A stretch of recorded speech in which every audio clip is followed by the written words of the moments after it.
सिद्धांत सरस्वती विजयते गौरी गोष्ठीपति वंदे गुरुपद्वंद्वं भक्तबिंदसमन्वितं श्रीचैतन्य प्रभुं वंदे नित्यानन्दसहोदितं श्रीनन्दनन्दनं वंदे राधिका चरणोदयं गोपीजनसमायुक्तं बिन्दावनं मनोहरम् वाञ्छाकल्पतरुश्च कृपासिन्धुभ्यश्च पतितानं पावनेभ्यो वैष्णवेभ्यो नमो नमः। मूकं करोति वाचालं पङ्गुं लङ्घयतिगिरिं यत्कृपातमहं वन्दे परमानन्दमाधवं। वृन्दावै तुलसीदेव वै पिया वै केशवस्य च कृष्णभक्तिपदे देवी सत्त्ववत्त्वयि नमो नमः। नारायण नमस्कृत्य नरं चैव नरोत्तमं देवीं सरस्वतीं व्यासं ततो जयो मुदीरये। संकीर्तने कृष्ण कथोपदेशे गौरीयपत्रस्य प्रकाशने च सदानुरक्तो गुरुभक्तियुक्तो भक्तिप्रमोदाक्ष जगोद्वरुन् ध्येयं सदा परिभवग्नमभिष्टदोहं तेथास्पदं शिवविरञ्चनुतं शरण्यं वेत्तात्युहं पुनतपाल्भवाद्दिपूतं वन्दे महापुरुषते चरुणारविन्दं यत्पादपल्लवनखचन्दमनिच्छटाय विस्फुरिजित किमपि गववधू स्वदर्शि पूर्णानुरागरससागरसारमूर्तिः साराधिकामयि कदा कृपां करोषि। श्रीकृष्ण चैतन्य प्रभु नित्यानन्द श्री अद्वैत गदाधर शिवासादि गौरभक्तबिंद श्रीकृष्ण चैतन्य प्रभु नित्यानंद श्री अद्वैत गदाधर शिवासादि गौरभक्तबिंद। हरे कृष्ण कृष्ण कृष्ण हरे हरे हरे राम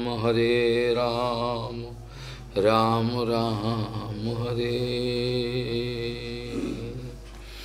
आजानुलंबित भुजौ कनकाबदातौ संकीर्तनैकपितरो कमलायताक्षौ विश्वाम्बरौ द्विजवरौ जुगधर्मपालौ वन्दे जगत्प्रियकरौ करुणावतारो। हरे कृष्ण कृष्ण कृष्ण हरे हरे हरे राम राम राम हरे। नमामि गंगे तव पादपङ्कजं सुरासुरैर्वन्दितो दिव्यरूपं भुक्तिं च मुक्तिं च ददासि नित्यं भावानुरूपेण सदा नरानं। गंगातरङ्गरमणीयजटाकलापं गौरी निरन्तरविभूषिः त्ववामभागं। नारायणो प्रियमनङ्गमदापहारं वरानसिपुरपति भजवीशनाथं। वागीषजुष्वदने लक्ष्मीर्यस्य च वक्षसि यस्यास्ति हृदयसंवित् त्वं नृसिंहमहं भजे। हरे Krishna Krishna Krishna Hare Hare Hare Ram, Hare Ram, Ram Ram, Hare. Gaurangaika gatir vajasitamati sidhauradamo sthiti Sasasvaika vitir kusanga virati Dusto vetha niskiti Sirupaika rati sanatananati Sijivate yosthiti Shishidhanta saraswati vijayate Gauri yagostipati Shishidhanta saraswati vijayate Gauri yagostipati Gauri yagostipati Srila Bhakti Siddhanta Saraswati Goswami Prabhupada Paramahamsa জগৎগুরু জানিয়েছেন শ্রীলা সচ্চিদানন্দ ভক্তিবিনোদ ঠাকুরের উপদেশ মতো আমি যখন প্রথমবারের জন্য আমার গুরুপাদ পদ্ম পরমহংস শ্রেষ্ঠ শ্রী গৌরকিশোর দাস বাবাজি মহারাজের দর্শন করতে গিয়েছিলাম, সেখানে বড় অদ্ভুত ঘটনা। শ্রীল বাবাজি মহারাজের প্রথম যখন দর্শন করতে গেলাম, তিনি প্রথম দর্শনের সঙ্গেই আমাকে বুঝিয়ে দিলেন যে তোমার যত বিদ্যাবত্তা আছে, তোমার যত উঁচু বংশের মর্যাদা আছে, তোমার যত শারীরিক সৌন্দর্য সামর্থ্য আছে, সেগুলোর একটা কানাকড়ি কোনো মূল্য নাই, এগুলো ফেলে দাও, এগুলোর কোনো মূল্য নাই। শ্রীল গৌরী গোষ্ঠীপতি ভক্তি সিদ্ধান্ত সরস্বতী গোস্বামী প্রভুপাদ পরমহংস জগৎগুরু জানিয়েছেন, যখন আমি প্রথমবারের মতো শ্রীলা সচ্চিদানন্দ ভক্তিবিনোদ ঠাকুরের উপদেশ মতো আমি এই পরমহংস মহান পুরুষের চরণ দর্শন করতে গেলাম, চরণ দর্শন করার সঙ্গে সঙ্গে বড় আশ্চর্য, তার চরণের নখরাবিন্দ থেকে যে জ্যোতি বেরোচ্ছে, সেই জ্যোতিতে আমার চোখ ঝলসে গেল। আমি প্রথমে গুরুচরণকে দেখতে পেলাম না, তার চরণের নখরাবিন্দ থেকে যে জ্যোতি উদ্গত হলো আমার চোখকে ঝলসে দিল। আমি মনে করেছিলাম আমি গুরুচরণকে দেখে নেব, কিন্তু তা হলো না, আমি দেখতে পেলাম না। পরে তিনি করুণা করে আমাকে বুঝিয়ে দিলেন, তোমার যত বিদ্যাবত্ত আছে, তোমার যত বংশের মর্যাদা আছে, তোমার যত শারীরিক সৌন্দর্য সমস্ত কিছু আছে, তোমার যত কিছু ক্ষমতা আছে, যা কিছু নিয়ে তুমি আমার কাছে এসছো, এগুলোর এক বিন্দু বিসর্গ, এগুলো কোনো মূল্য নাই, এগুলোকে ফেলে দিতে পারো, জঞ্জাল এগুলো। তিনি 17 বার পরীক্ষা করার পরে তিনি তাকে গ্রহণ করবার লীলা করেছিলেন। এগুলো তারা নিত্যলীলা, সেখানে তথাপি লীলা করেছিলেন। আজকের আলোচনার বিষয়বস্তু হল শ্রীল ভক্তি সিদ্ধান্ত সরস্বতী গোস্বামী প্রভুপাদ এবং তার রাধা দাস্য।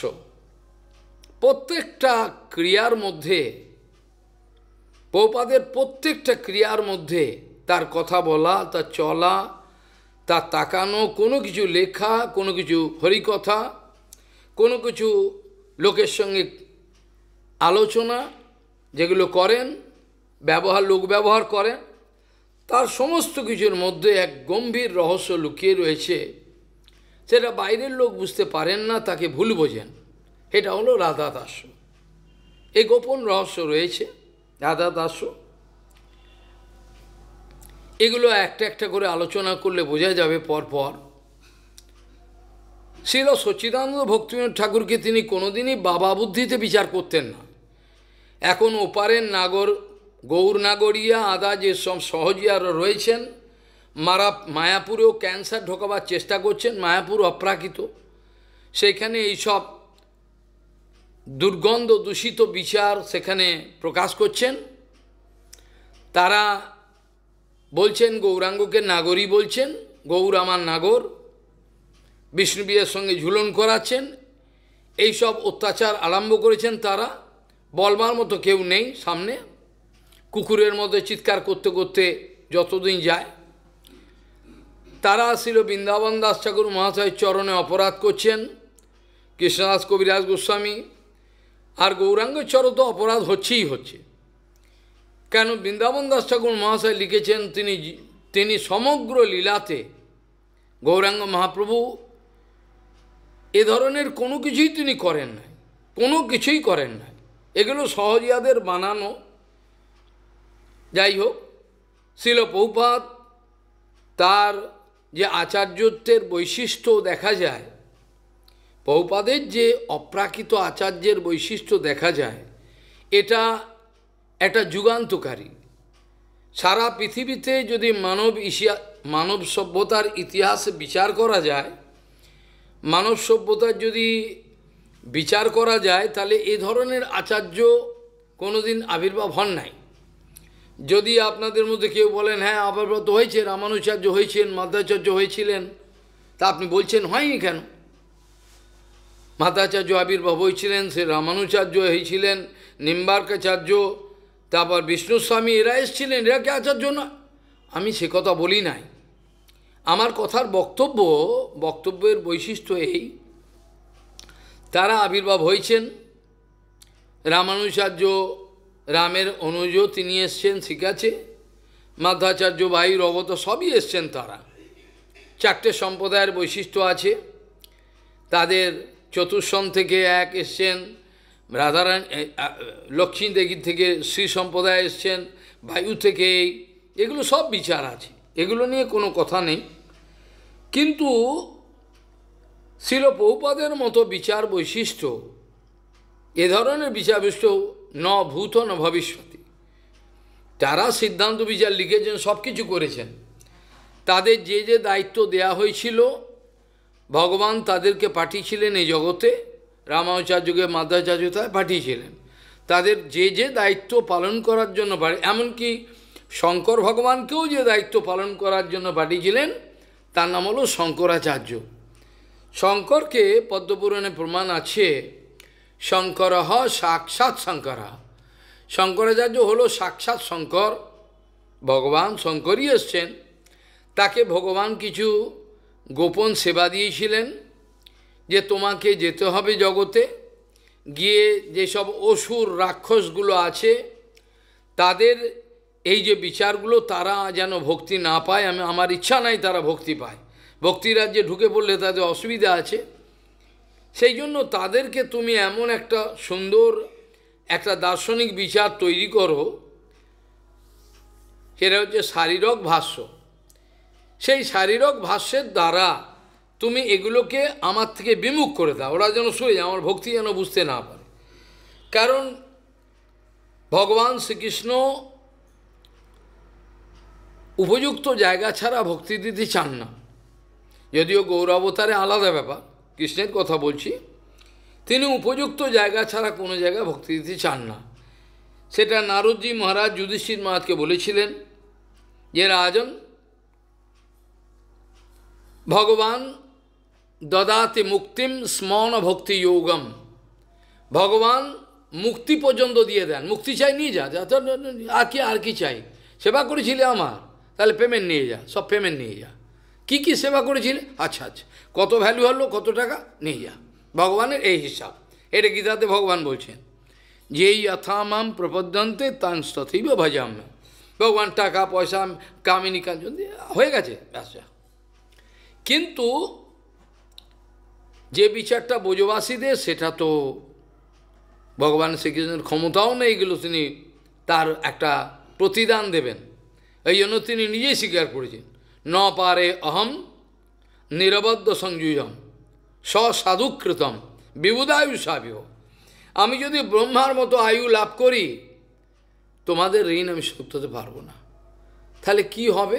বলে তোমরা তোমাদের যে মহানুভবতা আছে তার দ্বারাই তোমরা সন্তুষ্ট হও। You get satisfied by your highness. তোমার যে হাইনেস মহানুভবতা আছে, এর দ্বারাই তোমরা, আমার কিছু দেওয়ার নেই, তো আমি কী দেবো? তোমাদেরকে কিছু দিতে যাও মানে অপমান করা, তোমাদের কিছুতে দেয়া যাবে না, তোমাদের ঋণ আমি শোধ করতে পারবো না। সকালেও আলোচনা করছিলাম এখানে বাংলা কথায়, ভগবান গৌরাঙ্গ প্রভুপাদকে পূজা করেন। ওরা কী কথা বলছেন? হ্যাঁ ঠিকই বলেছি, গৌরাঙ্গ হরিদাস ঠাকুরকে পূজা করেন, কোলে নিয়ে নাচেন, ছিল গৌর কিশোর দাস বাবাজি মহারাজকে কোলে নিয়ে নাচেন আমাদের গৌরাঙ্গ। এই হচ্ছে গৌরাঙ্গ। ভগবান শ্রীকৃষ্ণের অবতারে যুধিষ্ঠির মহারাজকে বলছেন, নারদজি দেখো, দেখুন রাজন, ভগবান মুক্তি পর্যন্ত দিয়ে দেয়, আর যা চাই নিয়ে যায়, কিন্তু ভক্তি দিতে চান না। কেন? ভক্তি কেন দিতে চান না? তার কারণ হচ্ছে, ভক্তি দিলে ভগবানকে আনুগত্য করতে হবে, ভক্তের আনুগত্য। ভক্ত যেমন ভগবানের আনুগত্য করে সেবা করে, কিন্তু এরা কেউ জানে না ভগবানও ভক্তের সেবা করে, ভগবান ভক্তি করে। আমাদের যেমন ভগবানের জন্য ভক্তি হওয়া দরকার, যদি থেকে থাকে, আমি তো মনে করি নাই। আমাদের যেমন ভগবানের জন্য ভক্তি থাকে বা থাকতে হয়, ভগবান হচ্ছে ভক্ত ভক্তিমান। ভগবান ভক্তকে ভালোবাসেন, ভক্তের সেবা করেন। এটা নিজেও স্বীকার করেছেন দশম স্কন্ধে। ভগবান বলছেন যে আমি যে ভক্তের পেছনে পেছনে থাকি, আমাদের উদ্ধবজি মহারাজ বলছে আপনি ভক্তের পেছনে থাকেন কেন? বলে পেছনে এই কারণে থাকি, ভক্ত যখন চলে যায়, চলতে থাকে, তার পায়ের আলোড়নে যত ধূলিকণা ওঠে, আমি পেছনে থাকলে আমার মাথায় আসে, এই জন্য আমি থাকি। আমি ভক্তের চরণধূলিগুলো আমার মাথায় এবং গায়ে, কেন আমার এক এক রোমকূপে অনন্ত ব্রহ্মাণ্ড বিরাজমান, আমার শরীরেই সব কিছু, খালি তোমরা বুঝতে পারো না। এই জন্য বলছেন অনন্ত ব্রহ্মাণ্ড আমার মধ্যে বিরাজমান, ভক্তের চরণ রেণু আমি এগুলো গায়ে মাখি, আমি গায়ে নিই, এগুলো নিয়ে এই কারণে আমি যেন পবিত্র হতে পারি। এই কথা হরিদাসকেও বলেছেন, সনাতনকেও বলেছেন, হরিদাস তোমার স্পর্শী পবিত্র হইতে, তোমার পবিত্র ধর্ম নেই তো আমাদের। এগুলোই, এটাকে বলে ভগবান, যার জন্য ভগবানের কথা শুনলে বুকটা ফেটে যাওয়া উচিত হয় না। আমরা পাষণ্ড বলে, যে ভগবান ভক্তের জন্য সব কিছু করতে পারেন। যে গৌরাঙ্গ বিপ্রের পাদোদক, পা ধোয়া জলটা পান করলেন বিপ্রের, সুতরাং বিপ্রের পা ধুয়ে মাথায় নিচ্ছেন, সবাইকে দিচ্ছেন। এই জন্য ভগবানের ভজন এমনিতেই করতে ইচ্ছে করে, এমনিতেই করতে ভালো লাগে। কেন লাগে? ভগবানই তো এরকম, এত মিষ্টি, এত ভালো। শ্রীল প্রভুপাদের বিচার যত কিছু আছে, প্রভুপাদ তার সমগ্র জীবনে রামানুজাচার্যকে সম্মান দিয়েছেন, অনেক তার মহিমা কীর্তন করেছেন। শ্রীল আমাদের মাধ্বাচার্যের অনেক কথা প্রশংসা করেছেন, তা কল্পনা করা যায়। শঙ্করাচার্যের ব্যাপারে তিনি ওরকম ধরনের করেননি অতটা। তিনি বলেছেন শঙ্কর ভগবান আদেশে এসছেন, তিনি এসে এগুলো প্রচার করেছেন যাতে শুদ্ধ ভক্তি না পায়। সেই জন্য নারদজি মহারাজ বলছেন, ভগবান যদি কাউকে শুদ্ধ ভক্তি দিয়ে দেয়, তাহলে তার গোলামি করতে হবে। এই জন্য তিনি হাত ছাড়িয়ে পালাবার চেষ্টা করেন, তাহলে আমার যেন তা। কিন্তু যখন দেখেন একেবারে গতি নেই, সে কিছুই ছাড়বে না, তখন ভগবান তার অনুগত হতে পারে। যা ভক্ত যা চায়, অহম ভক্ত পরাধীন হি অস্বতন্ত্রীব দ্বিজ, এই কথাগুলো আমরা জানি। শ্রীল প্রভুপাদের সমগ্র জীবনে যে আচার্যত্ব, এটা স্বপ্নে ভাবা যায় না। প্রভুপাদের জীবনে যে আচার্যত্ব দেখা গেছে, এটা রামানুজাচার্য, মাধ্বাচার্য এদের জীবনে এরকম কেন? রামানুজাচার্য, মাধ্বাচার্য সবাই বিচার করেছেন। আমাদের জীবগোস্বামী বা এত গম্ভীর বিচার দিয়েছেন সন্দর্ভেতে, সমস্ত গম্ভীর, যেসব বিচার মানুষ স্বপ্নে ভাবতে পারবে না। কিন্তু তারপর তাদের কৃপা নিয়ে যখন প্রভুপাদ স্বয়ং এলেন, তা তো নিত্য জগতের সবাই, তখন যে বিচারগুলো আমাদের দিলেন, সে বিচারগুলো আমরা সচরাচর কোনো শাস্ত্রেও বুঝতে পারি না। শাস্ত্রে এরকম ওপেনলি লেখা নেই। প্রভুপাদ চোখটাকে খুলে, আমাদের চোখটাকে, পর্দাটাকে খুলে দেখে এইটা, এইরকমভাবে কেউ দেখায়নি। চোখে আঙুল দিয়ে প্রত্যেক ব্যাপারে তুমি চোখে আঙুল দিয়ে দেখিয়ে দিয়েছেন, প্রত্যেক জিনিসগুলোকে প্রভুপাদ আমাদের জীবনে দেখিয়েছেন।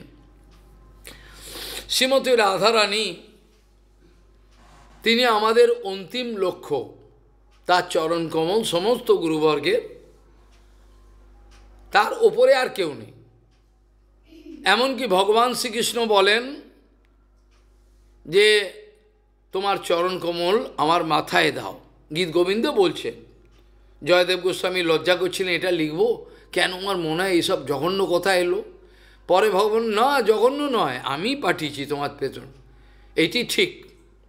সরগরল মণ্ডলম মম শিরসি মণ্ডলম দেহি পদ পল্লব মুদারুম, তোমার চরণ তো আমার মাথায় দাও।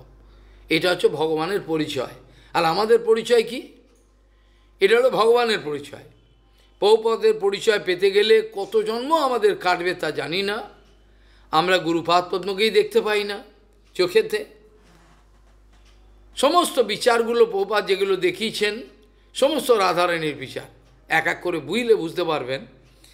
বঞ্চনাময় লীলা, শ্রীমতী রাধারানীকে সবসময় অত্যাচার করত কারা? জটিলা কুটিলা সবসময় অত্যাচার করত, কোনো মতে ছাড়বে না। যে কোনো মতে তার দোষ দেখবে, তাকে অত্যাচার করবে। কিন্তু তার মধ্যেও শ্রীমতী রাধারানী যে কোনোভাবে চালাকি করে ভগবানের সেবার অনর্গল করে যেতেন। এগুলোর মধ্যে অত্যন্ত রহস্য রয়েছে। চিরকাল অত্যাচার করতেন শ্রীমতী রাধারানী, করতে দেবে না, কোথায় যাচ্ছে সবসময় সন্দেহ। কিন্তু শ্রীমতী রাধারানী তাদেরকে বোকা বানিয়ে কী করে নিত্য গোবিন্দের সেবায় লেগে থাকতেন যেটা তিনিই জানেন। আর এগুলো জানেন যারা রাধারানীর থেকে যারা এসছেন, আমাদের প্রভুপাদ ভক্তিবিনোদ ঠাকুর, এরা জানেন কি টেকনিক। জড়জগতের লোক এগুলো বুঝতে পারেন না। সকালে আমি বলছিলাম না, প্রাপঞ্চিকতা বুদ্ধিয়া এগুলো সব কিন্তু রাধারানীর ফর্মুলা, এগুলো আমাদের নয়। এগুলো সব রাধারানীর ফর্মুলা তৈরি করে দিয়েছেন। প্রাপঞ্চিকতা বুদ্ধিয়া, হ্যাঁ, হরি সম্বন্ধী বস্তুন, হ্যাঁ, মুমুক্ষোবীর পরিত্যাগ বৈরাগ্যম ফলগু কথ্যতে অনাসক্তস্ব বিষয়ান যথারহম পূজঞ্জত কৃষ্ণ সম্বন্ধে উক্তম বৈরাগ্যম উচ্চতে। এগুলো সব রাধারানীর ফর্মুলা, এগুলো আমাদের কিছু না। খালি রূপগোস্বামীপদ রাধারানীর নিজজন যেমন প্রেরণা দিয়েছেন, তিনি লিখেছেন সব রাধারানীর কথা। এগুলো কিভাবে লোককে বোকা বানিয়ে কৃষ্ণ সেবা করতে হবে। লোক তো করবে না, জগতের লোক হরিসেবা হরিভজন করবে না, তারা করতে চায় না। সমগ্র জীবনে প্রভুপাদ এগুলো দেখিয়েছেন। বড় আশ্চর্য, তিনি যখন প্রচার করতেন, তিনি বলতেন গৌরাঙ্গের কথা, গৌরবাণী প্রচার করতে গিয়ে আমাকে যে কোনো অবস্থায় নেবে আসতে হয়, আমি রাজি আছি। গৌরবাণী প্রচার করতে গিয়ে, লোককে উদ্ধার করতে গিয়ে আমাকে যে অবস্থায় নেবে আসতে হয় তাতে আমি রাজি আছি, আমি পিছপা হব না। হয়তো এত লোকের নিন্দা করতে পারে না, করবে, আমাকেও করছে নিন্দা। এই জন্য প্রভুপাদের এরকম ধরনের সিদ্ধান্ত বিজয় ছিল। তিনি বলতেন কৃষ্ণ সেবার এক অলৌকিক বিষয়, কৃষ্ণ সেবা এক এতই অলৌকিক বিষয়, কৃষ্ণ সেবার মধ্যে এক অলৌকিক জাদু আছে, কৃষ্ণ সেবার মধ্যে অপূর্ব চমৎকারিতা আছে, এত আকর্ষণ আছে, এত জাদু আছে, যে কৃষ্ণ সেবা করতে গিয়ে আমি যদি সমাজের যত নিয়ম নীতি আছে, আদর্শ আছে, যত নৈতিকতা আছে, এগুলোকে উপেক্ষা করে আমি যদি এই কৃষ্ণ ভজনে ঝাঁপিয়ে পড়ি, তাহলে হয়তো জগতের লোক আমাকে নিন্দা করবে। যে অলৌকিক শক্তি কৃষ্ণ সেবায় আছে, অলৌকিক এক অনাবিল আনন্দ কৃষ্ণ সেবার মধ্যে আছে, যে আনন্দ, যে জাদুর পেছনে, এইগুলোর পেছনে আমাদের যে সকল রকমের নৈতিকতা, সততা, আদর্শ যা কিছু আছে, এগুলো বাণের জলে ভেসে যায়, এতই তুচ্ছ। জড়জগতের আদর্শরাও তুচ্ছ। হয়তো সমাজের লোক সম্মান করে আদর্শ আছে, কিন্তু জড়জগতের আদর্শের এক কানাকড়ি মূল্য নাই হরিভজন ছাড়া। জগতের যত আদর্শ আছে, যত নৈতিকতা আছে, যত সততা আছে, যত বিদ্যা আছে, যত ধন দৌলত আছে, সমস্ত কিছুর এক কানাকড়ি মূল্য নাই, যেগুলো যদি আমাদের হরিভজনের অনুকূলে না ব্যবহার করা হলো, সেগুলোর কোনো এক পয়সা মূল্য নাই। সেই জন্য প্রভুপাদ বলছেন কৃষ্ণ সেবা এক অলৌকিক আশ্চর্য এক মহিমা আছে, যার সম্মুখে জগতের যত আদর্শ, নৈতিকতা, সততা, নিয়মানুবর্তিতা সবগুলো বানের জলে ভেসে যায়। আমি যদি এইগুলোকে উপেক্ষা করে সমাজের নিয়ম নীতি এগুলোকে উপেক্ষা করে আমি যদি প্রেমেতে কৃষ্ণ সেবায় ঝাঁপিয়ে পড়ি, কৃষ্ণ সেবাই যদি আমার কাছে সর্বশ্রেষ্ঠ আদর্শ হয়ে থাকে, তাহলে সমাজের লোকের কাছে আমার নিন্দা পাত্র হতে হবে। তারা বলবেন এনার কোনো চরিত্রে কী করছেন, এগুলো তো আদর্শ ঠিক নেই, এগুলো তো নিন্দা করবেন। প্রভুপাদ বলছেন সমাজের লোক যে নিন্দা করবেন আমাকে, এগুলো আমি হাসি মুখে সেই নিন্দাগুলো বরণ করে নেব কৃষ্ণ সেবার জন্য। তারা আমাকে আক্রমণ করুক, তারা আমাকে নিন্দা করুক, তারা আমাকে যা খুশি তাই করুক, কিন্তু আমি কৃষ্ণ সেবার জন্য এগুলো করেছি। আমি নিজের কোনো কিছুর জন্য এগুলো করি নাই। তিনি শেষ সময়তে বলতেন চলে যাওয়ার আগে যে আমি আপনাদেরকে অনেক উদ্বেগ দিয়েছি, অনেক কষ্ট দিয়েছি, কিন্তু বিশ্বাস করুন আপনাদেরকে অকৈতব্যভাবে হরিভজনে নিয়োজিত জন্য কপটতা ত্যাগ করে, আপনাদের কপটতা ত্যাগ করিয়ে অকৈতব্যভাবে ভগবানের সেবায় আপনাদেরকে নিয়োজিত রাখবার জন্য আমি এই কঠিন কথাগুলো বলেছিলাম। এর মধ্যে আমার কোনো শত্রুতা ছিল না, আপনাদের সঙ্গে কোনো দুশ্মনী ছিল না, আমার কোনো হিংসা ছিল না, বিদ্বেষ ছিল না, যার জন্য প্রভুপাদ আমাদেরকে যে দ্ব্যর্থহীন ভাষায় বলেছিলেন আপনারা চৈতন্য চরিতামৃতের কায় মনোবাক্যে কারে উদ্বেগ না দিবে, এই কথার অবৈধ সুযোগ নিয়ে আপনারা যেন এই পতিত জনের, জগতের যত জন আছে তাদের কাছে যেন পরম সত্য কথা বলা বন্ধ করবেন না। প্রভুপাদ বলছেন শ্রী চৈতন্য চরিতামৃতের এই যে কায় মনোবাক্যে কারে উদ্বেগ না দিবে, এই কথার অবৈধ সুযোগ নিয়ে আপনারা যেন পরম সত্য কথা বলবা বন্ধ করবেন না। ভগবানের অক্ষয়দেবে সত্য কথা বলুন, কায় মনোবাক্যে কারে উদ্বেগ না দিবে। কিন্তু প্রভুপাদ বলছে আমি তো উদ্বেগ দিয়েছি, আমি তো নিজের জন্যই দিইনি, ওদেরকে বাঁচাবার জন্য। ওই জন্য হয়তো চৈতন্য জন্য লেখা আছে এটা ঠিকই, কায় মনোবাক্যে কারে উদ্বেগ দেওয়া উচিত নয়। সেটা কী জন্য? নিজের স্বার্থের জন্য। কিন্তু আমি যদি তীব্র ভাষায় বলতে হয় কোনো কিছু, সেখানে প্রভুপাদ বলছেন আপনারা এই কথার অবৈধ সুযোগ নিয়ে যেন আপনারা অকৈতব্য সত্য কথা বলা বন্ধ করবেন না। কারণ জগতের কাছে আপনি প্রিয় হতে পারবেন না। জগতের কাছে এই অকৈতব্য সত্য কথা বললে আপনি তাদের কাছে প্রিয় হতে পারবেন না, আপনাকে প্রণামী দেবে না, কিছুই দেবে না, রেগে যাবে। তথাপি আপনাদের বলতে হবে, কারণ এইটি আমাদের দায়িত্ব। কেউ আক্রমণ করতে এলে তার আপনার ভয়ের কোনো কারণ নেই। যে পরম সত্য বস্তুর জন্য আমার জীবন উৎসর্গ করা হয়েছে, যে পরম সত্য বস্তুর জন্য আমার জীবনটা উৎসর্গ করা হয়েছে, সেই পরম সত্য বস্তু আমাকে বাঁচাবার জন্য নেমে আসবেন।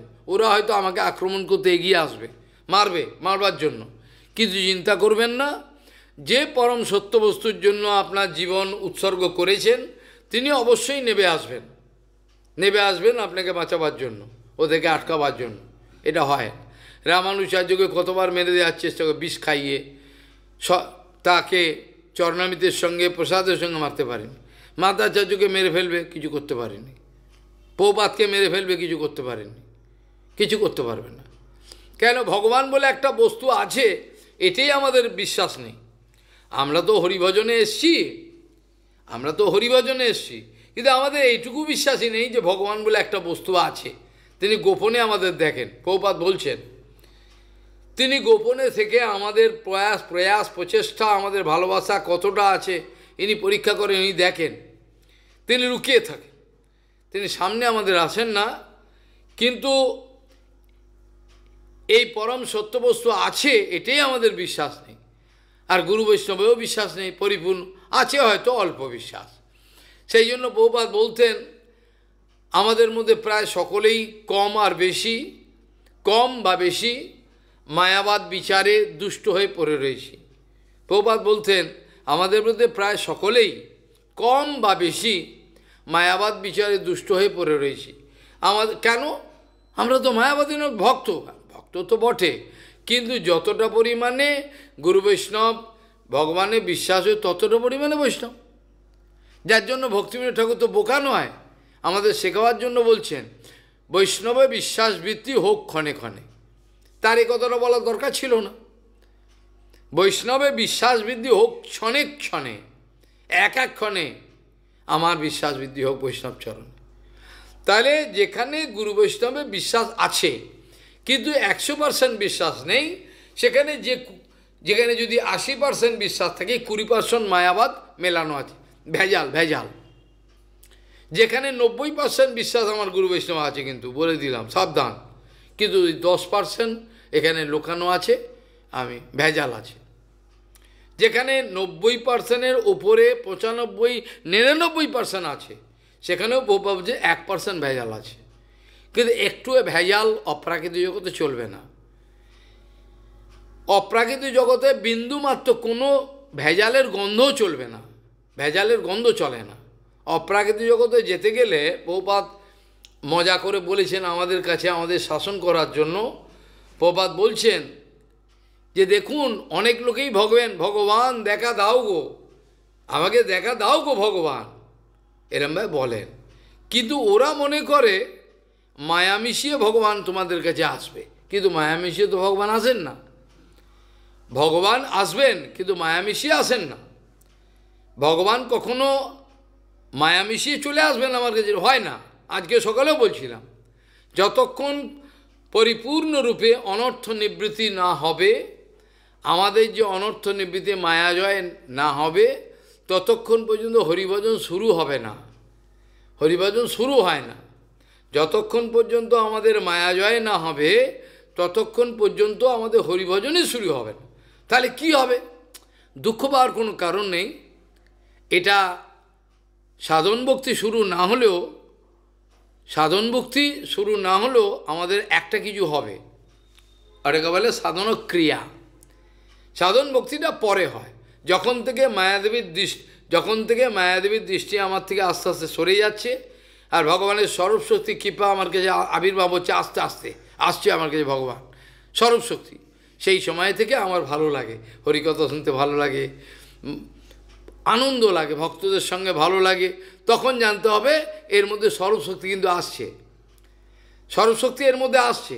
যেমন সূর্যের আলোটা প্রথমেই পাও না, পাও কি?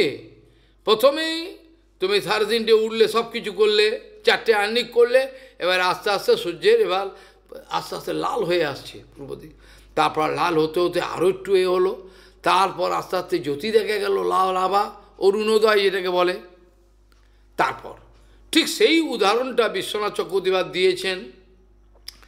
এইভাবে যখন আমার উপর স্বরূপশক্তি ভক্তিদেবীর কৃপা হবে, অর্থাৎ স্বরূপশক্তি যখন আস্তে আস্তে আমার কাছে উদিত হচ্ছে ধীরে ধীরে, তখন আমার সমস্ত কিছু পরিবর্তন লাগবে।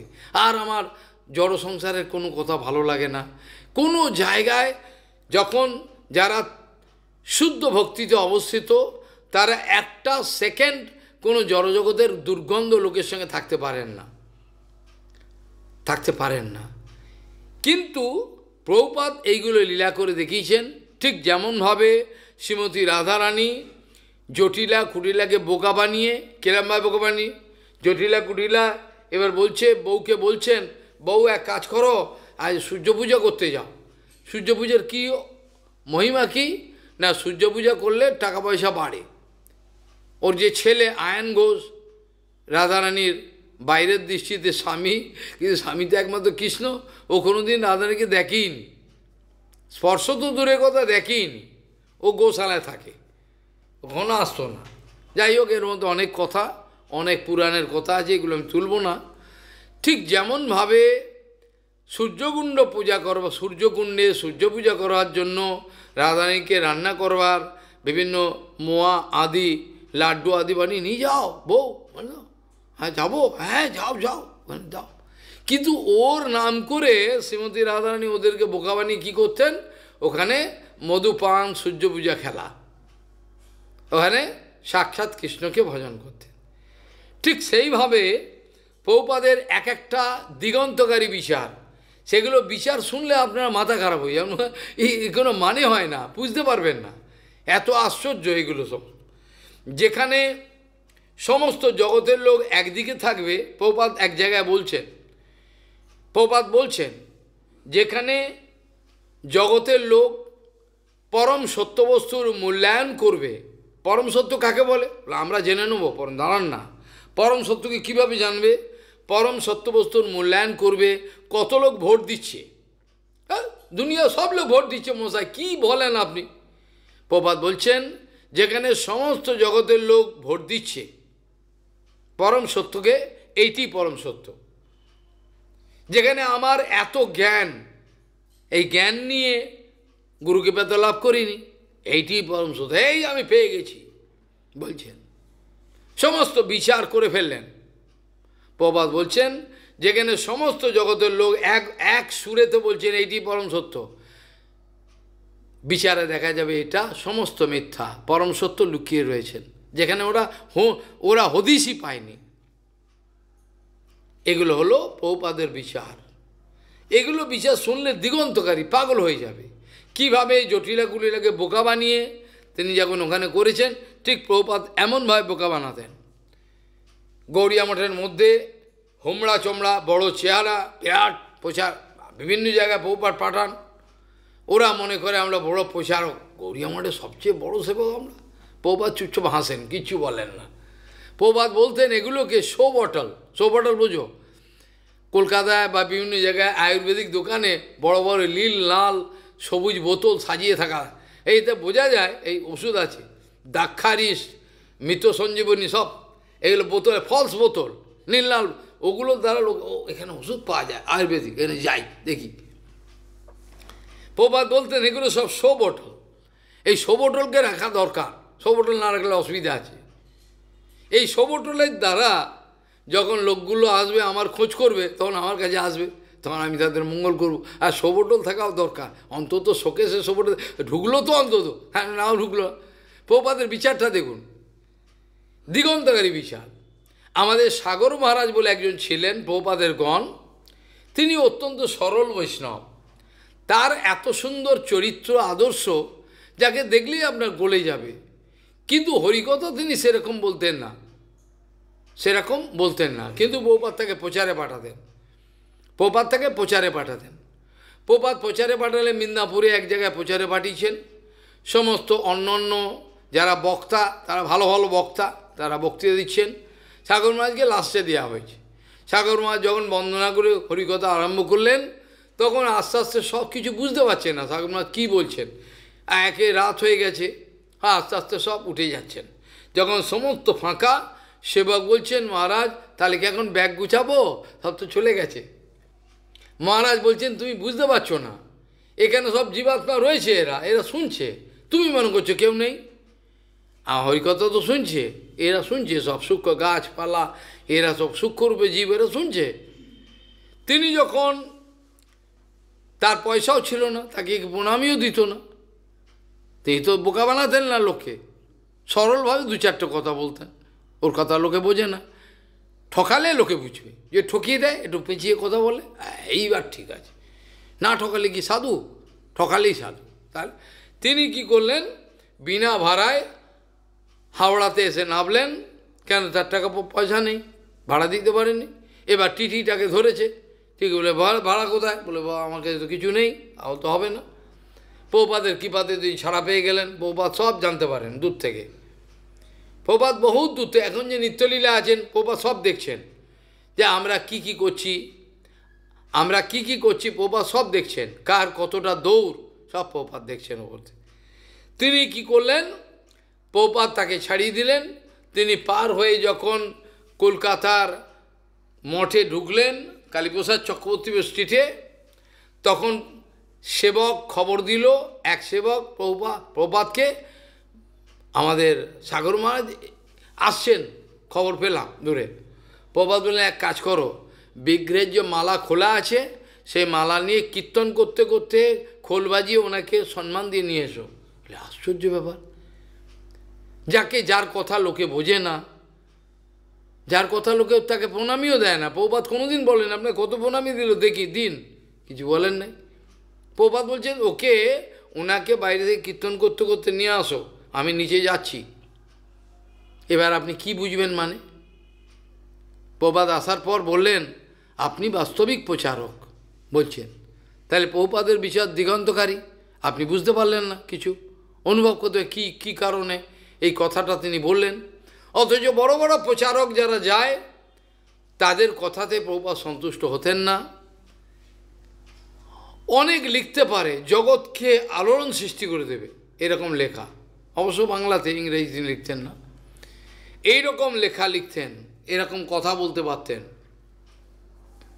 আমাদের পরমপূজ্য কেশব গোস্বামী বলছেন প্রভুপাদ এমনই একটা বিদ্যালয় খুলেছেন অপ্রাকৃত, যেখানে আমাদের মতো মূর্খ দিব্য জ্ঞান লাভ করার ব্যবস্থা তিনি করেছেন, আমরা পেতে পারি। বলে ভক্তি প্রকাশ অরণ্য মহারাজ, বলে আশ্চর্য, অরণ্য মহারাজ এইভাবে সই করতেন, এইভাবে সইটা, অক্ষর চিনতেন না, অক্ষর জানেন না। সে অরণ্য মহারাজকে প্রভুপাদ বিভিন্ন জায়গায় হরিকথাতে পাঠাতেন, বিভিন্ন জায়গায়। একবার চৈতন্য মঠেতে, চৈতন্য মঠ না কোন জায়গায়, যোগপীঠে সমস্ত 7 দিন বা যাবৎ একটা বিরাট সভা হয়েছিল। 7 দিনের মধ্যে বিভিন্ন পণ্ডিত ব্যক্তি, নবদ্বীপের পণ্ডিতরাও আসতেন, আমি তাদেরকে চিনি, তারা আসতেন। এখন তারা চলে গেছেন জগৎ থেকে, তাদেরকেও প্রভুপাদ কেন চালাকি করে, তারা যেন গৌরাঙ্গের বাস্তবিক সিদ্ধান্ত যেটা বোঝে, যদি গ্রহণ করতে পারে তার লাভ হবে। এই কারণে তাহলে যখন এই 7 দিন যাবৎ একটার পর একটা বিভিন্ন বিষয়েরও, এক বিষয় নয়, এই অধমের যখন বিভিন্ন জায়গায় আলোচনা হয়, মিদনাপুরে হয়েছে, বিভিন্ন জায়গায় 7 দিন 10 দিন, প্রত্যেকটা দিনের এক একটা করে বিষয় আছে, সেই বিষয়ের উপর আলোচনা হতো। সেই জন্য প্রভুপাদ সেই বিষয়গুলো ঠিক করে দিয়েছিলেন, প্রভুপাদ সেই বিষয় ঠিক করে দিয়েছিলেন, সেই বিষয়ের উপর দিনের পর দিন আলোচনা হচ্ছে।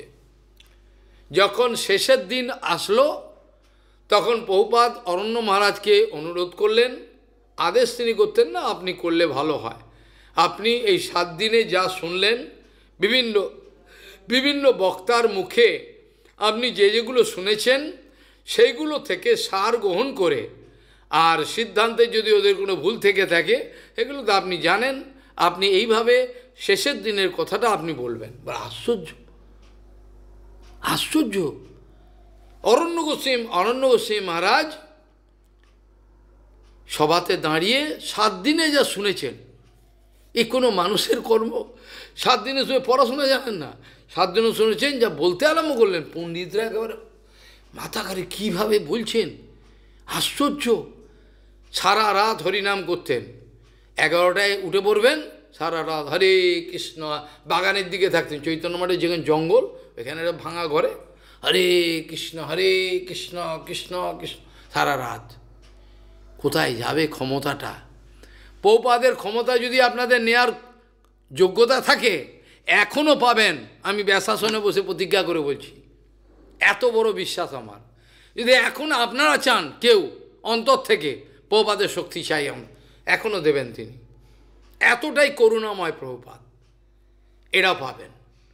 যখন পরম পূজ্য যাযাবর গোস্বামী মহারাজকে প্রভুপাদ একদিন আদেশ করলেন, প্রভুপাদ একদিন সেবকের মাধ্যমে বললেন, এক কাজ করুন, যাযাবর মহারাজকে গিয়ে বলুন কালকে অমুক জায়গায় কলকাতায় গৌরাঙ্গ মহাপ্রভুর অবদান সম্বন্ধে আলোচনা আছে, উনি জানুন আমাদের গৌড়িয়া মঠের পক্ষ থেকে প্রতিনিধি হয়ে যান। শুনে যাযাবর মহারাজ কাঁদতে আরম্ভ করলেন, আমি গিয়ে কি করব, আমি কি বেশি পড়াশোনা জানি, অমুক কাঁদতে আরম্ভ করলেন, নার্ভাস হয়ে যায়, লীলা করছেন। প্রভুপাদের শেষ সন্ন্যাস, কত বড় ক্ষমতা তার ছিল। প্রভুপাদের কাছে খবর হলো, যাযাবর মহারাজ দুঃখ করে, আমি তো কিছু জানি না, আমি কি বলবো ওখানে গিয়ে, এরকম বলছেন। সেবক এসে প্রভুপাদকে বললেন, প্রভুপাদ বললেন, তা এতে কাঁদবার কি আছে, ওনাকেই যেতে হবে, তা এতে কাঁদবার কি আছে, এতে আফসোস করার কি আছে, ভয় পাওয়ার কি, ওনাকেই যেতে হবে, আমি অন্য কাউকে পাঠাবো না। আশ্চর্য। যাই ওনার ভয় ভয় ভয় ভয় সেই সভাতে গিয়ে বসলেন। সভাতে গৌড়ীয় মঠের প্রতিনিধি সমস্ত ব্যক্তিরা, কত বড় বড় পণ্ডিত, বলার পর সেই জয়দেব গোস্বামী দাঁড়িয়ে বিনম্রভাবে গৌরাঙ্গের যা যা শুনেছেন প্রভুপাদের কাছ থেকে সেগুলো বলতে আরম্ভ করলেন। বলবার পর সমস্ত সাধুরা সাধু সাধু, যেমন ওদের কোর্টে থাকে না, কোর্টে দেখবেন একটা, যখনই কেউ গণ্ডগোল করে অর্ডার অর্ডার অর্ডার অর্ডার বলবে, বলে তো ঠিক সেরকম সবাই মিলে বাজাতে আরম্ভ করলে সাধু সাধু সাধু। এত সুন্দর কথা আমরা শুনি না। কে করালো? কে করালো? প্রভুপাদ করালেন। প্রভুপাদ করালেন।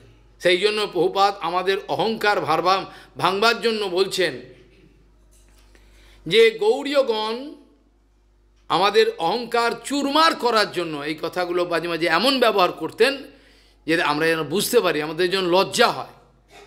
প্রভুপাদ বলছেন গৌড়ীয়গণ তাদের যে কোনো ধরনের যোগ্যতা থাকুক না কেন, বিশেষ কোনো যোগ্যতা থাকতে পারে, বিশেষ কোনো সেবা করবার তাদের ক্ষমতা থাকতে পারে, তার জন্য তারা কোনোদিনই কোনো আমাদের যে একটা অভিমান, মানে আমাদের কৃতিত্ব দাবি করেন না। গৌড়ীয়গণ কোনোদিনই নিজেদের কোনো বিশেষ যোগ্যতা থাকলেও তারা এই জন্য কৃতিত্ব দাবি করেন না। তারা মনে করেন গুরুপাদ পদ্ম তার ওপর থেকে সমস্ত কৃপা আসছে, ওপর থেকে সব কৃপা আসছে, সমস্ত ওপর থেকে কৃপা আসে, আমার করবার কিছু নেই। গৌড়ীয়গণ আকর্ষণেতে আরোপ করেন, এখান থেকে সব আসছে, আমার করবার এখানে কিছু নেই। এইভাবে দেখা যায় যখন কোনো অভিমানী প্রচারক সন্ন্যাসী ক্ষমতা দেখান, কোনো এক ব্যক্তিকে প্রভুপাদের প্রিয়জন তাকে সমালোচনা করে বলছেন এই কী করে, কোনো কথাবার্তা বলে না, কিছু না, বাইরে প্রচারে যায় না, সমালোচনা করছেন।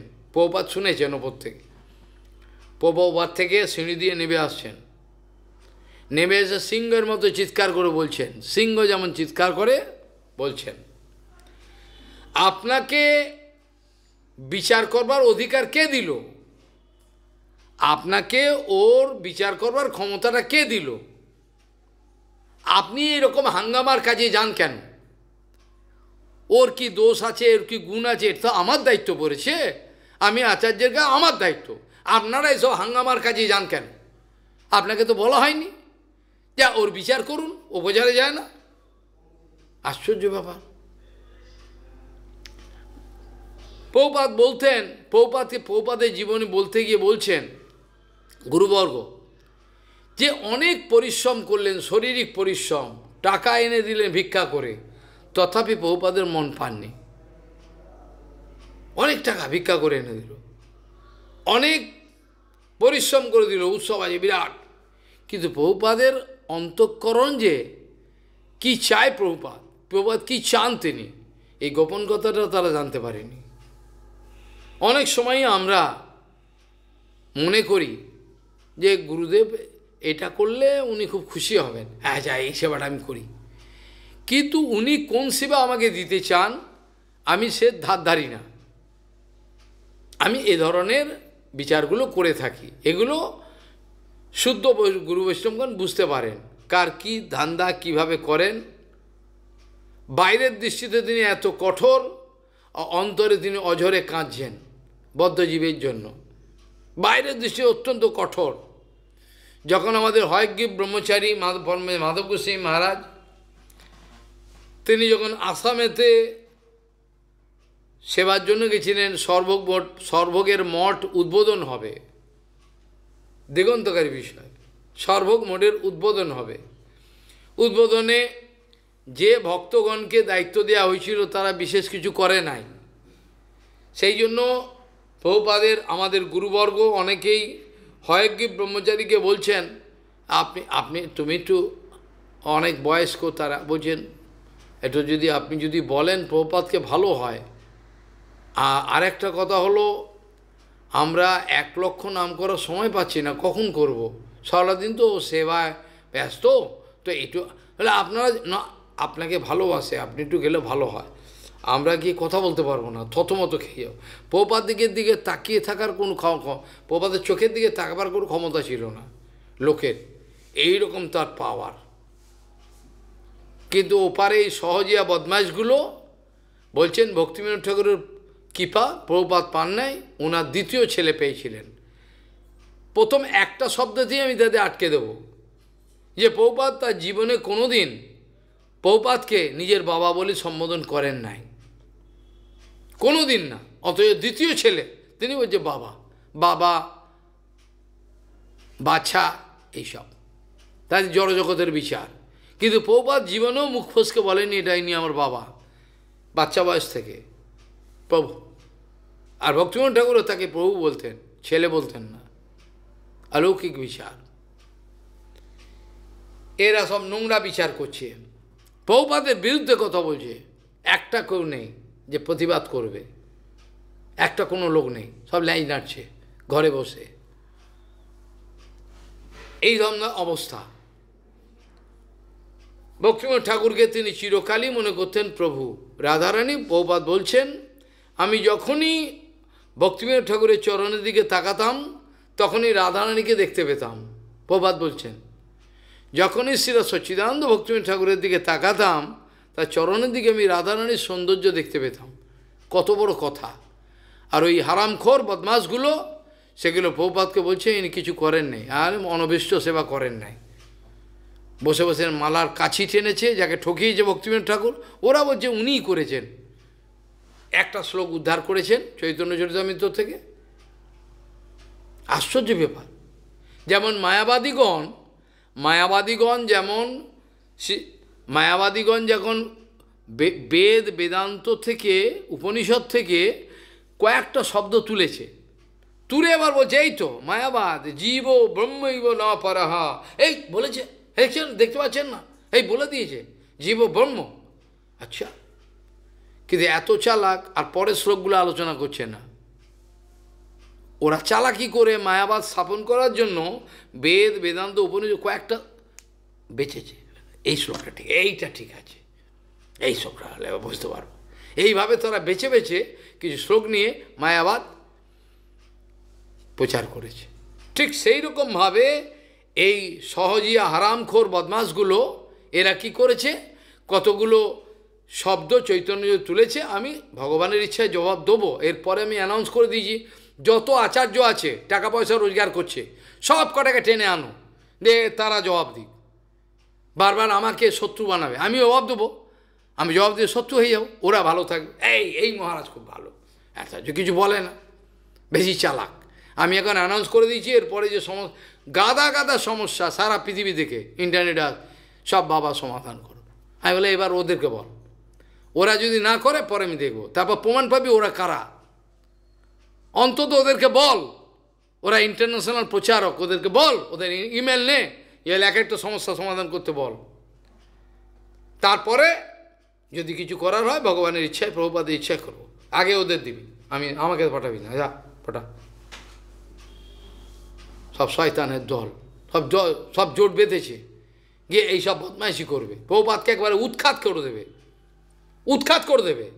বড় প্যান্ডেল করেছে মায়াপুরে, উৎখাত করছে প্রভুপাদই বলে না, প্রভুপাদকে উৎখাত করে দেওয়ার সভা করছে। ছাগলগুলো বোঝে না, যেগুলো সব জয়েন করেছে, ভয়ঙ্কর অবস্থা। যাই হোক, এখানে যখন হয়গ্রীব ব্রহ্মচারীকে বলেছেন যে আপনি, হয়গ্রীব ভয়ে গেছেন, গিয়ে প্রভুপাদ বারান্দায় পায়চারি করে মালা করছেন, করছেন, করে হাওয়া দিচ্ছেন। পরে প্রভুপাদ বুঝতে পারলে কিছু বলবে নাকি, হ্যাঁ কিছু বলবো, মানে কি, মানেটা কি বলতে পারছেন না, ততমত করে বলছেন যে আমরা 1 লক্ষ নাম করার সময় পাচ্ছি না, কখন করব প্রভুপাদ, সবসময় তো সেবা। প্রভুপাদ গম্ভীর হয়ে গেলেন, গম্ভীর হয়ে তাকিয়ে বললেন, কেন রাত্রিবেলা আপনারা কি করেন? মানে রাত্রিবেলা নাম করে তবে শোবেন, পেয়ে গেল, নাম করে তবে শোবেন, নাম করতেই হবে। কত কঠোর! যখন শ্রীধর গোস্বামী মহারাজকে পাঠালো প্রভুপাদকে বলুন এ সেবা করে, আমাদের মাধব গোস্বামী মহারাজও বলেছিলেন হয়গ্রীব ব্রহ্মচারী, রামানন্দ ব্রহ্মচারী, তাকে বাগবাইয়ারে একবার হয়েছিল, তাকে পাঠিয়ে একটু প্রভুপাদকে বলুন না, আপনাকে খুব ভালোবাসে, গিয়ে বলছে যে অমুকে অমুকে সেবা করছে না প্রভুপাদ, এরকম অবস্থা। ওইটা সর্বজ্ঞ হয়েছিল, মাধব গোস্বামী বলেছেন। পদ এক ধমক দিয়ে বলছেন, সব গুরু সেবাটাই আপনার, কেউ যদি সাহায্য করে তা আপনি কৃতজ্ঞ থাকবেন। আপনি কেন অভিযোগ করতে আসছেন আমাকে অপরের নামে? আপনি কেন অভিযোগ করতে আসছেন উনি করেননি, উনি করেন? আপনি করুন, আপনি করুন, আপনার গুরুদেব তো, আপনি করুন, আপনি করুন এগুলো। 1,00,000 কোনো সহজিয়া নীতি প্রভুপাদ কোনোদিন প্রশ্রয় দেননি, কোনো দিন, সারা জীবনের জন্য। যেখানে সে বালিগায় সম্মেলন বলুন, সে পুরুষোত্তম ধাম নীলাচলে যখন তিনি হরিকথা বলছিলেন, ভক্তিবিনোদ ঠাকুর কিছুদিনের জন্য বললেন আমার একটু কলকাতায় যেতে হবে, প্রভু তুমি একটু আলোচনা করো চেতন। ঠিক আছে, ভক্তিবিনোদ ঠাকুর আদর্শ যেসব ব্যক্তিগুলো আসতেন তারা একে একে উঠে চলে যাচ্ছেন, কেউ থাকেন না, প্রভুপাদের কথা কেউ বুঝতে পারেন না, চলে যাচ্ছেন। ভক্তিবিনোদ ঠাকুর যখন 2-4 দিন পরে যখন ফিরে এলেন, দেখলেন শ্রোতার সংখ্যা অত্যন্ত কম। ভক্তিবিনোদ ঠাকুর যে কী ব্যাপার, এত শ্রোতা চলে গেল, কী ব্যাপার, এত লোক আসতো। ভক্তিবিনোদ ঠাকুর বলছেন আজকে তুমি পাঠ করো প্রভু, আমি কাল থেকে করো। পেছন থেকে শুনছেন কি বলে। ভক্তিবিনোদ ঠাকুর শুনে তো অবাক। ভক্তিবিনোদ আদর করে বলছেন, প্রভু তুমি এই সব অকৈতব্য সত্য কথা বলো বলে লোকগুলো গ্রহণ করতে পারলো না, তারা তো আমাকে ভুল বুঝে চলে গেল। শুধু চলে গেল না, বিমলা প্রসাদকে মেরে ফেলবো আমরা, যদি রাস্তায় দেখি পিটিয়ে মেরে ফেলবো, প্রভাতকে বলছেন। ভক্তিবিনোদ ঠাকুর অত্যন্ত দুঃখের সঙ্গে বলছেন, হায় হায় রে, তোমাকে মেরে ফেলবে এরা বলছে, সহজিয়া গণ, এরা তো দুষ্ট, এরা তো বুঝতে পারলো না তোমার কতটা করুণা। এক কাজ করো, জপের মালাটা দিলেন, যেটা এত বছর ধরে তুমি জপ কর, এটা নাও, তুমি বৈজপত্তন অর্থাৎ মায়াপুরে যাও, চন্দ্রশেখর আচার্য যেখানে ভবন, ওইখানে গিয়ে জঙ্গলে তুমি থাকো। তিনি জানেন কোন সময় একে প্রকাশ করবেন, ভক্তিবিনোদ ঠাকুর জানেন, ভক্তিবিনোদ ঠাকুর নিজে জানেন। এখন তো আমি পাঠালাম, আমি সময় মতো একে প্রকাশ করবো, আমি সবাই জগতের লোক জানতে পারবে। কিন্তু সহজে এখন এটা মানছেন না, সহজে এখন মানছে না, উল্টো কথা বলছে। ভক্তিবিনোদ ঠাকুর যখন লিখলেন, ভক্তিবিনোদ ঠাকুর যখন বলছেন বিনোদেরও সেই সে বৈভব, বিনোদেরও সরস্বতী কৃষ্ণপ্রিয়া, সরস্বতী কৃষ্ণপ্রিয়া, কৃষ্ণ ভক্তি তাহার হিয়া, বিনোদেরও সেই সে বৈভব। সকলের ওই শয়তানগুলো বলছে না না, এনাকে বলেনি, আমাদের গালাগাল দিচ্ছে। একজন মাস্টার শান্তিপুরের, আমি তো রেগে আগুন, গুরু মহারাজ এদের বাড়ি যেতেন পূর্বে, আরে এইরকম কথা বলছে, বলে এগুলো ছাগল, এগুলো জানে না, এই সরস্বতী উনি নয়, মানে ওর তো রাগ রয়েছে না এনার ওপর। আমি তখন বল, তোর মুখদর্শন আর করবো না। আমি ওখান থেকে বেরিয়ে এলাম, এক আধবার কখনো গিয়েছিলাম ওখানে, আমি ওর মুখে এই ভাষাটা শুনে আমি আর ওকে গালাগাল দিলাম না, আমি থুতু ফেলে চলে এলাম, আর তোর মুখদর্শন কোনো দিন করবো না। হিংসা করে বলছে, বলছে এরা জানে না এই সরস্বতী, মানে না উনি হচ্ছেন অপ্রাকৃত। আরে অপ্রাকৃত সরস্বতী ইনি, ইনি তো অপ্রাকৃত সরস্বতী। বিষ্ণুপ্রিয়া দেবী শুক্লাপক্ষের পঞ্চমীতে এলেন, আর প্রভুপাদ কৃষ্ণপক্ষের পঞ্চমীতে এলেন আমাদের বোঝাবার জন্য। কৃষ্ণপক্ষ কৃষ্ণ সেবার অনেক অনুকূল। কেন? অন্ধকার থাকে, রাধারানীর সেবার সুবিধা হয়। মূর্খ লোকগুলো বুঝতে পারছে না, কত বড় বিচার দেখুন। শুক্লপক্ষ দুষ্টা সরস্বতী একদিকে এলো, জগতের লোক করেন, তার সঙ্গে শুদ্ধা সরস্বতী বিষ্ণুপ্রিয়া দেবী আবির্ভাব হলেন। কিন্তু চালাকি করে কৃষ্ণ পঞ্চমীতে আবির্ভাব হলেন কে? প্রভুপাদ। ইনি হল বাস্তবিক সরস্বতী, ইনি হলেন বাস্তবিক সরস্বতী, যিনি জগৎকে অপ্রাকৃত দিব্যজ্ঞান, দিব্যজ্ঞান মানে অপ্রাকৃত দিতে পারেন অনায়াসে, কিন্তু আমরা নিলে হয়। আমরা নিতে চাই কি, উনি দিতে পারেন। দিগন্তকারী বিচার। এইভাবে করে তিনি বললেন, একবার বাগবাজার মঠেতে রামানন্দ প্রভু প্রপাতকে বলতে গেছেন।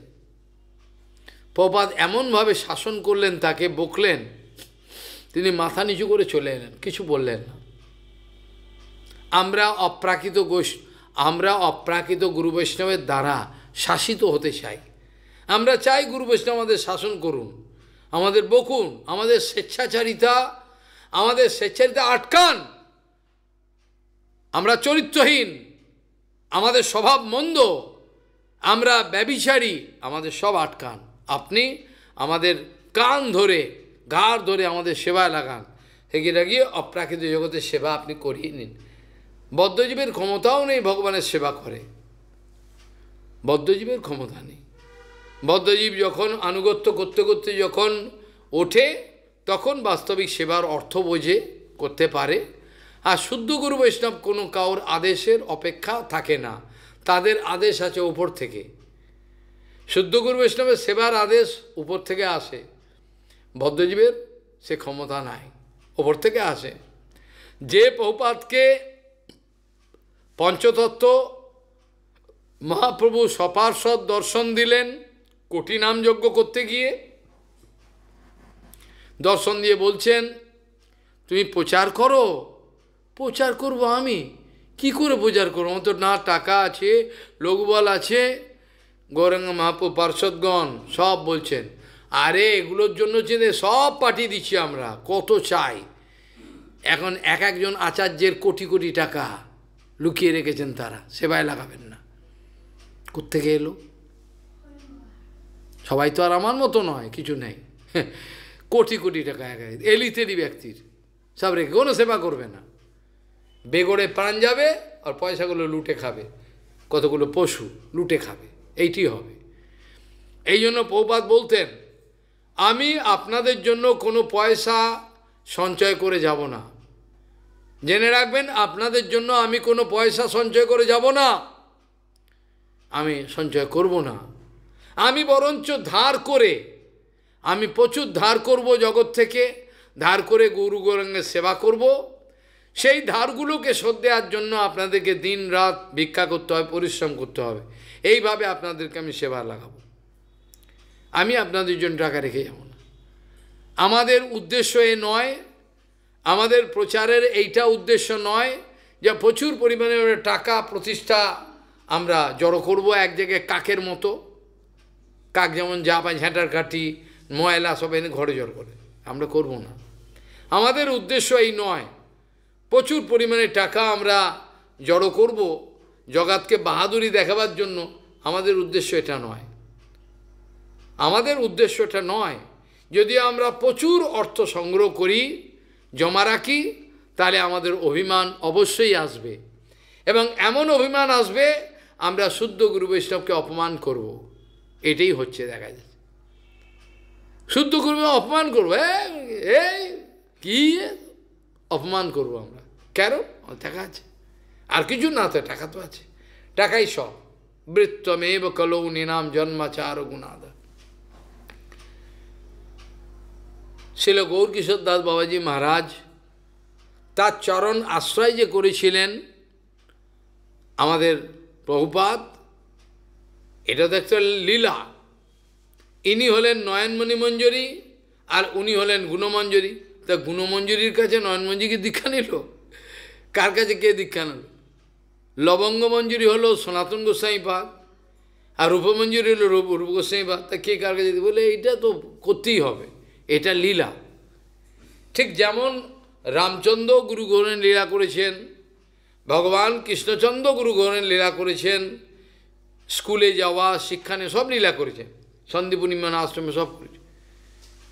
ঠিক যেভাবে গৌরাঙ্গ গুরু গৌরের লীলা করেছেন, সন্ন্যাস গুরু মন্ত্র দীক্ষা, এরকম বৈষ্ণবরাও করেন। এরা তো নিত্য জগতের, এদেরকে নিয়ে অকথ্য ভাষায় যা পারছে তাই বলছে।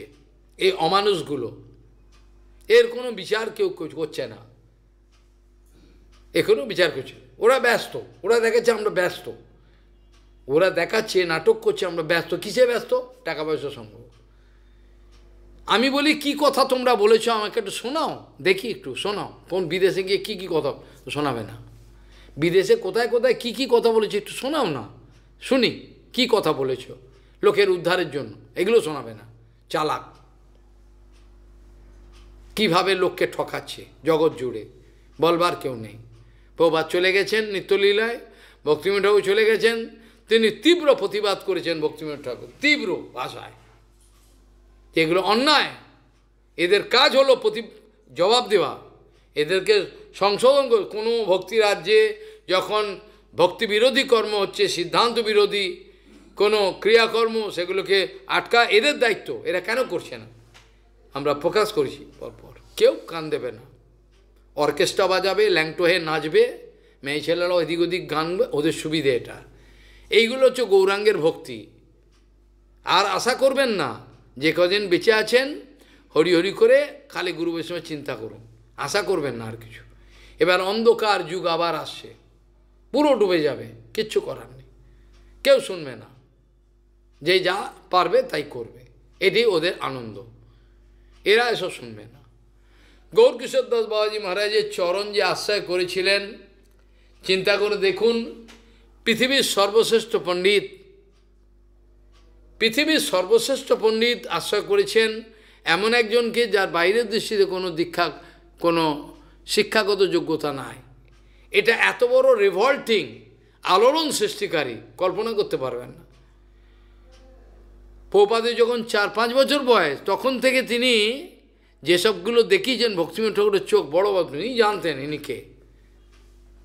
4-5 বছর বয়স থেকে যেসব ক্রিয়াকর্ম করতেন, তাহলে ভক্তিবিনোদ বুঝতে জানেন ইনি নিত্য পার্ষদ, গৌরাঙ্গের পার্ষদ, ইনি জানতেন। একবার এক বিরাট বিতর্ক উপস্থিত হয়েছিল অ্যাস্ট্রোলজিক্যাল বিষয়ে। অ্যাস্ট্রোলজিক্যাল বোঝেন? অ্যাস্ট্রোলজিক্যাল বিষয়, এই যে হাত দেখা, তার অয়ন, গ্রহ তারার সঞ্চার, এসব নিয়ে প্রভুপাদ যে দিগন্তকারী লেখাগুলো লিখেছিলেন, সেগুলো এখনও আমাদের এই যে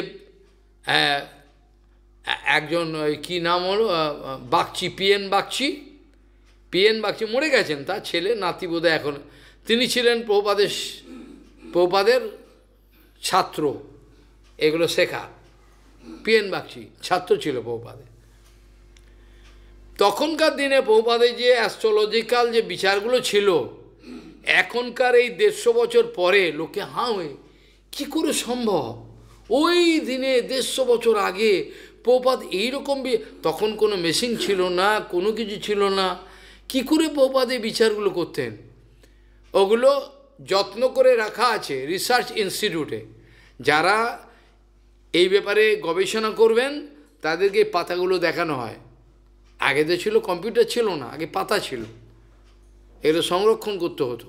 আমি ক্যালকাটা, কলকাতায় লাইব্রেরিতে গেছিলাম, আলিপুরে ন্যাশনাল লাইব্রেরি, বিভিন্ন লাইব্রেরিতে পাগলের মতো না খেয়ে না দে, বিভিন্ন সাহিত্য পরিষদ লাইব্রেরি, খাওয়া দাওয়ার কিছু নেই, সারাদিন কি কোথায় কে কী সত্যিকারের প্রমাণটা কোথায়, এইভাবে জীবন দিতে হয়েছে, যার জন্যই এত গালাগাল খেতে হচ্ছে আমাকে। কেন জীবনটা দিতে হয়েছে না, সেবা করতে চেয়েছিলাম, সেবা পারিছি কি না ভগবান জানেন। সারা দিন রাত একটা লাইব্রেরি খোলা হচ্ছে 11টায়, 11টা 10টায়, আপনাকে করতে হবে 4টে-5টা পর্যন্ত। খাবেন কখন? লাইব্রেরির ভিতরে অ্যালাউ নয়, সব লোক বিদ্বান ব্যক্তিরা বসে রয়েছে, কাজ করছে, আপনি ওখানে খাবেন? ব্যাগ পর্যন্ত অ্যালাউ নয়, তোমার ব্যাগ বাইরে রেখে দেবে, টিকিট দেবে, ব্যাগের মধ্যে যদি বই চুরি করে চলে যাও। সাহিত্য পরিষদ লাইব্রেরিতে, বঙ্গীয় সাহিত্য পরিষদ, সেসব লাইব্রেরিতে ভক্তিবিনোদ ঠাকুরের অমূল্য রত্ন সেখানে রাখা আছে। বলছেন একবার পণ্ডিতরা প্রভুপাদের বিরুদ্ধে ক্ষেপে উঠেছিল তার অ্যাস্ট্রোলজিক্যাল বিচারে, বলে আপনি বেশি জানেন। পরবর্তীকালে কী হলো, সমস্ত সমাজ থেকে একটা সভা আয়োজন করা হয়েছিল। এই সবার মধ্যে সমস্ত পণ্ডিতগণের সামনে প্রভুপাদ আর প্রধান এক পণ্ডিত থাকবেন, যার সঙ্গে বিতর্ক হবে, মানে প্রভুপাদ বলবেন, উনি বলবেন, প্রভুপাদের কাটবেন, প্রভুপাদ বলবেন, ওনারটা কাটবেন, এইভাবে বিচার হয়েছিল। যে গ্রহ তারা সঞ্চার অয়ন, কি করে অয়ন ঘটিত একটা বিচার, অঙ্ক। প্রপাত অঙ্কেতে এত এক্সপার্ট ছিলেন, কল্পনা করা যায় না। অঙ্ক তার এত ছিল, গণিত মানে চুটকি মেরে করে দিতেন, এরকম পাওয়ারফুল ছিল। সেখানে যখন ওই পণ্ডিত বসে রয়েছেন, প্রভা চারিদিকে লোকে লোকারণ্য, সবাই দেখছেন, মজাটা দেখছেন, তারাও পণ্ডিত বড় বড়, তারাও এসছেন, বিরাট সভা হচ্ছে। এবার প্রভুপাদ বলছেন, উনি বলছেন, বলতে বলতে শেষের সময় যখন প্রভুপাদ তাকে অন্তিম একেবারে শেষ করলেন, মানে বিচার করে এমন তীব্র সিংহের মতো, বলছে ওই পণ্ডিত সবার মধ্যে মলমূত্র ত্যাগ করে দিয়েছিলেন ভয়েতে। মলমূত্র তার বেরিয়ে গেছিল, কেশব তো হেঁগে পুরো মলমূত্র বেরিয়ে গেছিল। গল্প নয়, এটা গল্প নয়, সত্যি সত্যি কাপড় চোপড় নষ্ট হয়ে গেছিল ভয়েতে। এইরকম তেজ, সেই সব তেজ আর পৃথিবীতে আর দেখা খুবই মুশকিল, কোথায় পাবে? আর এই হারামখোরগুলো এই প্রভুপাদের দিকে আঙুল দেখিয়ে নোংরা কথা বলবার চাইছে, ওদের আঙুলে কুষ্ঠ হবে, আঙুল থাকবে না। বদমাসগুলো এগুলো সব নোংরা কথা বলছে। এত বড় একজন গৌরাঙ্গের নিজজন, এরা অন্ধ, দেখতে পায় না, এরা যা পারবে মুখে এসব কথা বলছে। তিনি ভক্তিবিনোদ ঠাকুরের কৃপা পাননি। আরে বাবা, কৃপা পাননি বলেই তো ভক্তিবিনোদ ঠাকুর সবসময় তাকে কাছে রাখতেন, দ্বিতীয় ছেলেকে রাখেননি তো, মূর্খের দল। তাকে তো পৈতৃক সম্পত্তি দিয়ে বলেছে এখানে বসে তুই নাম কর, হরে কৃষ্ণ করতে থাক। আরে মূর্খ, যে গৌরাঙ্গ মহাপ্রভু আবির্ভাবের সময় থেকে প্রচার করেছিলেন, গৌরাঙ্গ মহারাজ আবির করে মা কাঁদতেন, যখন হরে কৃষ্ণ বলতেন চুপ করতেন, লেখা আছে নিমাই বই, আমাদের আবার বেরোবে, বুঝে গেল? তাহলে সেখানে গৌরাঙ্গ মহাপ্রভু বলছে, ওরা বলছে প্রচারে প্রভুপাদকে রেখেছেন, ওকে ভজনে রাখেননি। প্রচার কাকে বলে, ভজন কাকে বলে? প্রচার আর ভজন কাকে বলে?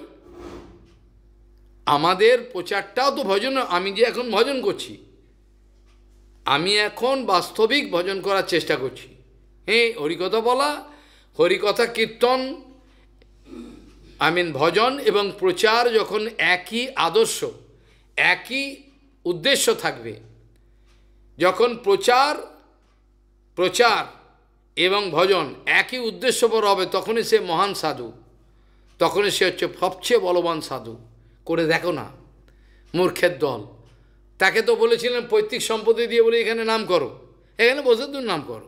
ওরা বলছে উল্টো, বলে ওনাকে সিদ্ধ প্রণালী দিয়েছেন। আরে ছাগল, আমার কাছে আয়, আমি বলে দেবো সিদ্ধ প্রণালী, রাতারাতি গোপী বানিয়ে দেবো, মেশিং আছে আমার কাছে, বলেছিলাম সেদিনকে। এত শয়তান এগুলো, ভজনের কোনো কিছু বুঝবে না, বুঝতে চায় না, নরকে যাবে।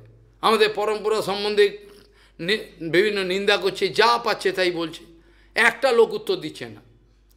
আজকে কত বছর ধরে আমাদের সম্প্রদায়ের ভেতরে সহজে ঢুকে গেছেন। প্রপাত আমাদের গুরু মহারাজ বলছেন, এলে আমাদের সম্প্রদায় ঢুকে গেছেন সহজে। কাকে বলবে, কাকে বলতে যাব?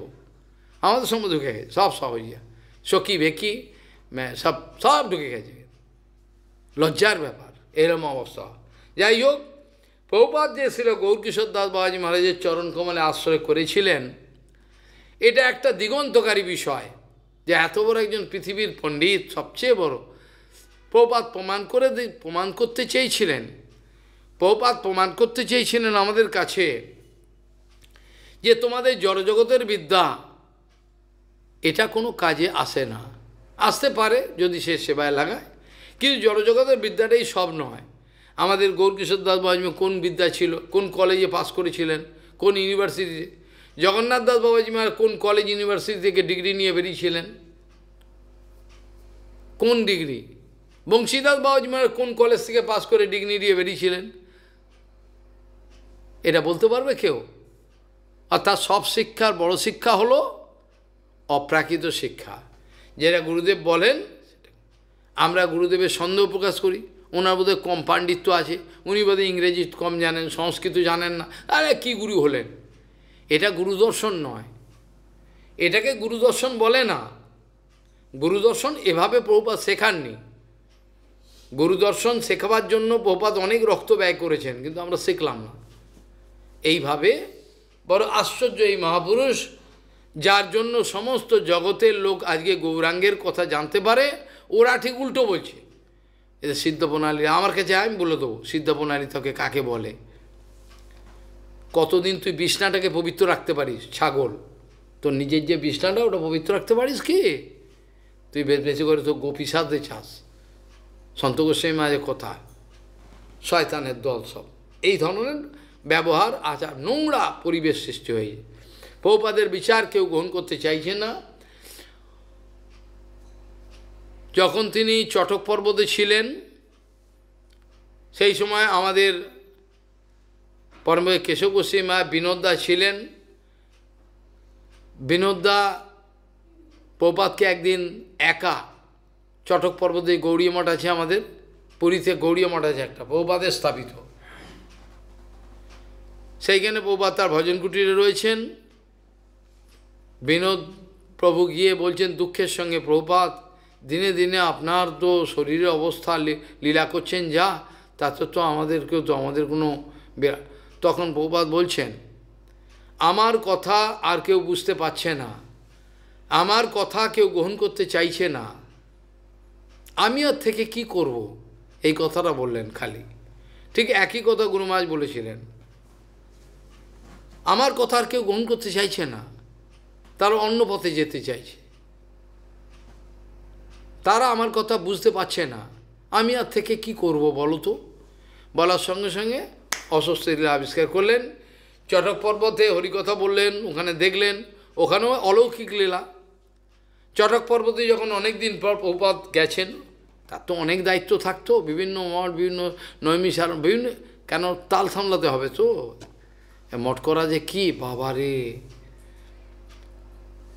সেখানে চটক পর্বতের মঠেতে প্রভুপাদ যখন গেট দিয়ে ঢুকছেন, ঢুকে বলছেন এইসব ফুলের বাগান এইসব কে করেছেন?